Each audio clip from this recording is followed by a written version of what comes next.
Hello BookTube, this is part 37 of my 2022 library tour, science fiction and fantasy 14, I think. I'll get the right number when I load this up. But anyway, BookTube, let's get on to the books.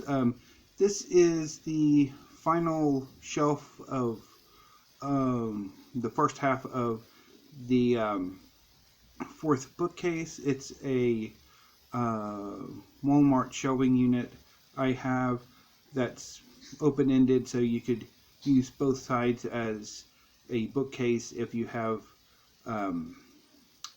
the side of the shelving unit coming off the wall rather than like one side, long side on the wall.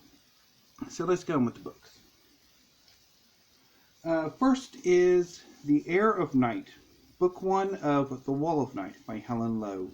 I don't know much about this book.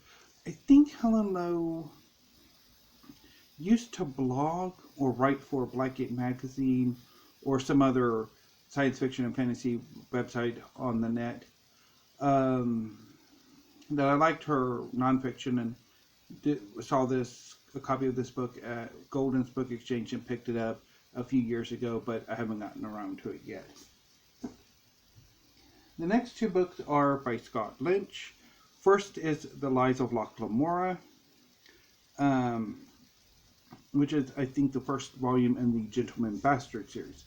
This is the story of a master thief named Locke Lamora who leads a small crew of thieves who eventually come up against a wizard who's trying to take over the country or the city-state that the characters live in. I read it a few years ago because Scott Lynch is one of the big names in fantasy nowadays, and the Gentleman Bastard series is one of the popular series alongside, say, A Song of Ice and Fire and The King Killer Chronicles. So I read it and I didn't particularly get on with it. But I picked this up, I think, from Golden's. It might have been the Friends of the Library book sale, with the intention to try to have another go at it, which I haven't done yet. And I also have the second book in the series, Red Seas Under Red Skies. The next three books are by Jen Lyons, and they are part of the Chorus of Dragons series. First is The Ruin of Kings. This is the story of a young man named Giran who has a special destiny. The story is told in two timelines that kind of run concurrently. Basically, one chapter is a flashback. Well, all flashbacks, because most of the novel takes place when Kieran is imprisoned, and his jailer is telling him about the time before he left the city, and then Kieran is telling his jailer what he'd been up to since he left, and then eventually, once they're both done with their story, the final act of the story of the novel takes place, and then is followed up by currently 3 sequels, soon to be 4 sequels. The series was originally going to be a tetralogy, but it's now a pentalogy.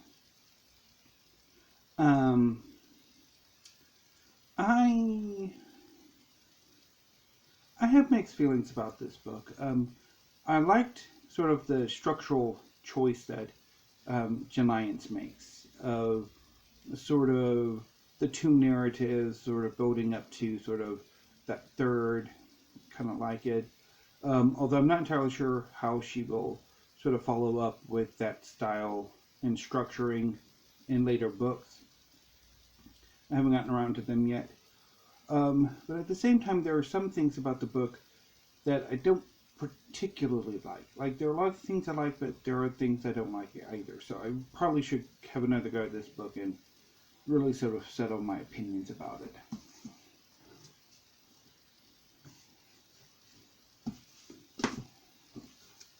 Reorganize those real quick. So I also have two of the sequels, The Name of All Things and The Memory of Souls. There's another book. I think the next book is The End of All Things, and then I think the final volume should be like Descent of Gods or something. But I've been toying with picking up the final two volumes here in the next month, because the final volume comes out next month. And I've been meaning to pick up the fourth volume for about a year now. But like, I don't know what I want to do. I probably should hold off and just read the first book again, The Ruin of Kings, and see what I think, and then move on to continue on with the series if I like it, or unhaul them or purge them if I don't decide to keep them, whatever. Anyway, next is Gates of Stone by Angus MacLellan. This is a Lord of the Islands novel, which I don't know if there are any sequels. I haven't seen any. This is basically about three characters. An emperor's daughter who is basically Cersei Lannister, just more competent, or more of a protagonist ish. A prince who's trying to save his lands, and an evil sorcerer doing what evil sorcerers do on a sort of a setting that is basically an archipelago of islands, although there's more things than just the archipelago. I didn't particularly care for this book. I read it in, I think, 2019, because it was a 2019 release, I think. Might have been the 2020 that I got to it, I don't know. But I remember not particularly caring for this all that much. Next is The Mirror Prince by Violette Milan. Again, I think Violette Milan wrote for Blackgate a few years ago, and I quite liked her writings for them. And when I saw this at Golden Book Exchange, I picked it up, but I haven't gotten around to it yet. Next is The Factory Witches of Lowell by C.S. Malaric. This is an alternate historical fantasy in which a number of the women who worked for the Lowell factories in Massachusetts were actually witches. I hated this. I hated this. It's not very good. The next four books are by Marshall Ryan Moreska. He is a little known but incredibly prolific writer of fantasy. He's famous for his Meriday novels, which is basically 3 or 4 or more trilogies that sort of make sort of a universe. It's kind of like, say, the MCU, where each superhero has a set number of movies, and then they all come together in either the Avengers or the Defenders. I only have 3 of the Meriday novels, which form a complete trilogy, and then another work by him that's not set in the Meriday universe. He's quite frequently mentioned by Thomas of SFF 180, and I think Moreska is a Texas writer. I could be wrong about that, but I want to say he is. I think he lives in Austin. Anyway, but first I have The Thorn of Dentonville. Now this is about a scholar who's studying at a school for wizards who decides he wants to be a superhero, effectively. The second book in the series is The Alchemy of Chaos. the third volume is The Imposters of Evantille.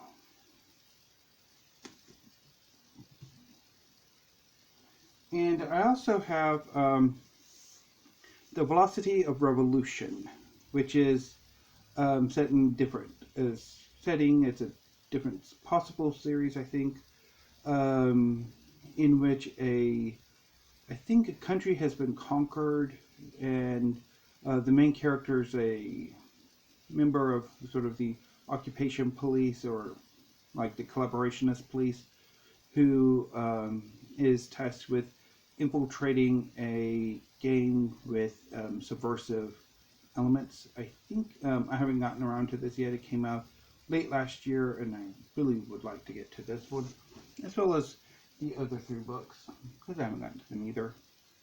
The next 2 books are by Juliet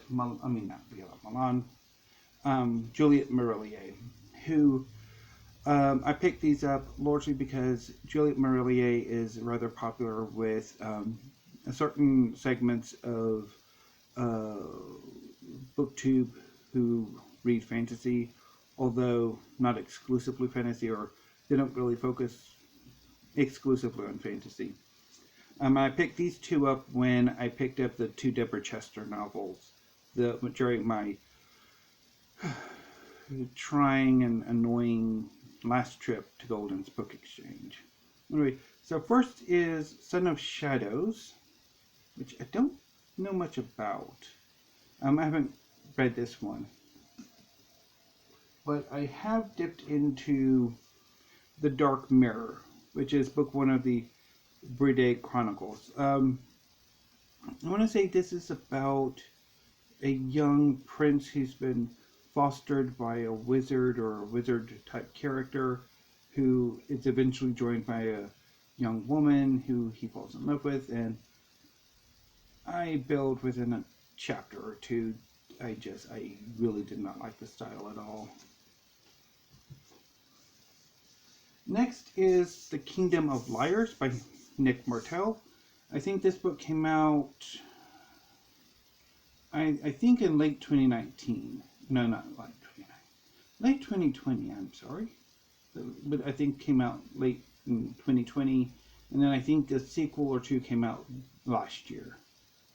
This is about a young man whose father is believed to have committed a terrible act of treason in their country, and the young man and his sister are paying for it. And the young man is trying to figure out what happened and why he's being punished for it.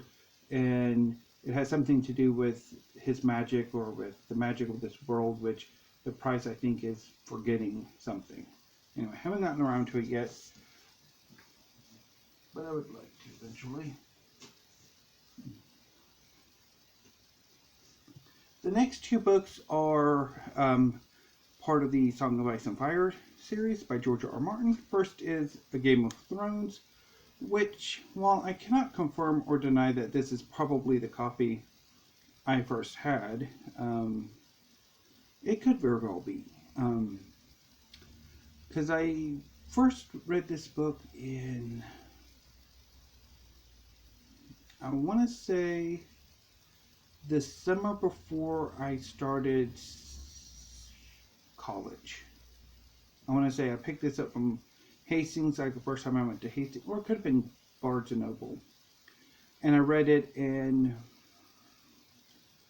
I kind of liked it, ish. I mean, one thing I really did like is kind of that killing off Ned Stark. I thought was brilliant. Although, what came later. Anyway, so I read it, and then picked up A Clash of Kings and A Storm of Swords, and then I got rid of all of them. I think shortly after I graduated college, or shortly before then, and then kind of regretted it, and then I had another go at it when I checked out from the library, Game of Thrones, and didn't like it then, which is typical for me. And I saw this copy at Golden's years ago and picked it back up. Surprisingly, Golden's never really has these in stock. But anyway, So yeah, but I've had it for a while and haven't gotten around to it. I don't know if I will. And I also have Clash of Kings in this hideous edition. I much prefer the old trade paperbacks, although, yeah, given the excuse me, publication issues with these books, yeah, you'll probably have, if you're a completist in like edition format, yeah, those will never have kind of full whole set. It'll pretty much, you'll have to use these unless there's like a new cover art when and if any of the final books come out.